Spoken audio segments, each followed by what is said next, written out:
Saat ini daging Wagyu menjadi daging sapi termahal di dunia. Di Indonesia sendiri nih, banyak restoran yang menyajikan stik Wagyu dengan bandrol yang tentu saja buat kepala geleng-geleng. Wagyu adalah salah satu tipe daging berkualitas tinggi yang awalnya hanya diproduksi di Jepang. Hal ini terbukti ketika nama Wagyu diterjemahkan akan membentuk kalimat daging sapi Jepang.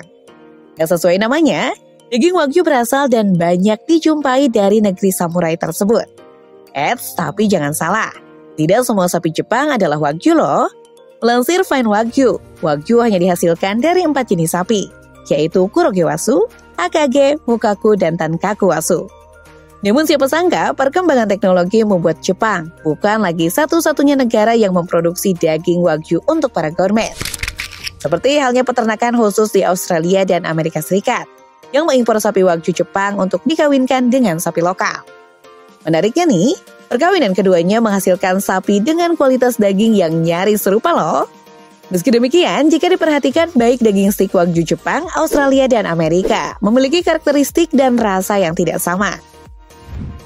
Seperti halnya di Amerika, melalui Departemen Pertanian Amerika Serikat atau USDA. Untuk pertama kalinya, 4 sapi Wagyu diimpor dari prefektur Tottori Jepang ke Amerika pada tahun 1979.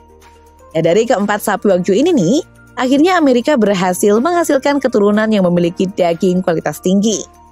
Seiring waktu, jenis daging terbagi menjadi 3 kategori, yaitu USDA, USDA Choice, dan USDA Select. Kategori USDA Prime adalah daging US dengan kualitas paling unggul. Tak ayal kelembutan, juiciness rasa serta tekstur daging ini akan memanjakan mulut para steak lovers. Berasal dari daging sapi muda yang kemudian dibudidayakan dengan sangat baik, membuat daging ini memiliki tingkat marbling berkualitas tinggi. Nah, yang belum tahu nih, marbling adalah sebaran lemak yang berpola menyerupai marmer. Tapi jangan salah, meski memiliki kualitas tinggi, nyatanya daging ini hanya bisa diproduksi sebanyak 2% setiap tahunnya loh. Meski satu level di bawahnya, nyatanya USDA Choice juga memiliki marbling yang tidak kalah berkualitasnya. Kategori ini memiliki khas dengan potongan yang berasal dari area pinggang dan tulang rusuk sapi, seperti tenderloin atau ribeye. Sedangkan USDA Select atau kategori terakhir adalah daging yang membutuhkan lebih banyak perpaduan bumbu untuk merasakan tekstur yang lembut dan lezat. Soalnya nih, daging jenis ini hanya memiliki sedikit marbling. Bahkan nih, sebagian besar daging ini tidak memiliki lemak. Daging jenis ini banyak disajikan di lower end steakhouse karena dijual dengan harga yang terjangkau. Bisa dibilang nih geng, kategori ini mirip dengan daging lokal Indonesia, tapi dengan tekstur yang jauh lebih lembut. Berbeda dengan Amerika, peternak Wagyu di Australia menggunakan 2 jenis sapi asli Jepang, yaitu Kurogewasu dan Akage Wasu. Kedua jenis sapi ini dikembangbiakan di peternakan Australia, baik dengan perkawinan sejenis sapi Jepang atau disilangkan dengan sapi lokal Australia.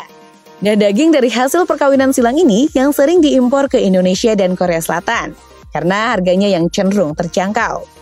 Menariknya nih, di Australia daging ini memiliki kriteria kualitas dari 0 hingga 9, di mana semakin besar angkanya, semakin banyak dan sempurna marblingnya. Namun secara umum Wagyu Australia terbagi 3 jenis. Yang pertama, ada Wagyu Full Blood. Jenis daging ini memiliki garis keturunan sapi Wagyu Jepang murni, tanpa persilangan, sehingga menghasilkan 100% DNA sapi Wagyu Jepang. Kategori kedua, ada sapi Wagyu Pure Breed. Daging yang merupakan hasil persilangan antara keturunan sapi full blood dengan sapi penghasil Wagyu asal Jepang. Tercatat, jenis ini memiliki DNA sapi Wagyu Jepang sebesar 93%. Dan terakhir ada sapi Wagyu Crossbreed yang hanya memiliki DNA sapi Wagyu Jepang sebanyak 50%. Soalnya nih, sapi jenis ini merupakan hasil persilangan sapi Wagyu Full Blood dengan sapi lokal Australia. Meski masuk kategori terendah, sapi Wagyu Crossbreed juga nggak bisa dianggap remeh loh. Soalnya nih, sapi lokal yang digunakan adalah jenis sapi Argus, yang memiliki harga hingga 23,2 miliar rupiah per ekornya. Selain menjadi asal mula daging Wagyu, tidak bisa dipungkiri jika negeri Sakura memiliki aturan yang sangat ketat dalam menggolongkan daging sapi. Tidak main-main, daging di Jepang bahkan digolongkan dalam 3 tingkatan, yakni grup A yang terdiri dari sapi dari ras Wagyu asli, Grup B yang merupakan daging sapi dari ras Wagyu hasil persilangan, serta grup C yang merupakan tingkatan paling rendah, yakni daging asal Eropa. Eropa aja masuk level terendah, gimana sapi Indonesia ya? Di Jepang sendiri, restoran steak bahkan dilengkapi dengan sertifikasi terkait level daging mana yang mereka sajikan. Mayoritas restoran steak Jepang menyajikan 100% daging steak Wagyu kualitas super premium. Tayal jika harga beef steak di Jepang bikin geleng-geleng kepala. Nah, untuk pertanyaan daging mana yang terbaik, sebelumnya Resgeng harus tahu apa aja nih yang masuk penilaian dari daging berkualitas. Secara umum, mempunyai marbling atau intermuscular fat, yaitu titik-titik putih jaringan lemak yang menyerupai marmer adalah salah satu indikator paling sederhana. Bukan tanpa alasan, ketika daging Wagyu dimasak, peran marbling pada daging Wagyu menciptakan sensasi rasa yang gak perlu diragukan lagi. Gambar ini merupakan penilaian daging dari marblingnya. Nah, Jepang A5 memiliki skor tertinggi jika dibanding dengan jenis lainnya. USDA Prime sebanding dengan Wagyu Australia nomor 5 dan Jepang A4. Tapi yang terpenting nih Resgeng, pastikan dulu daging yang akan kamu makan tidak melanggar keyakinan kamu.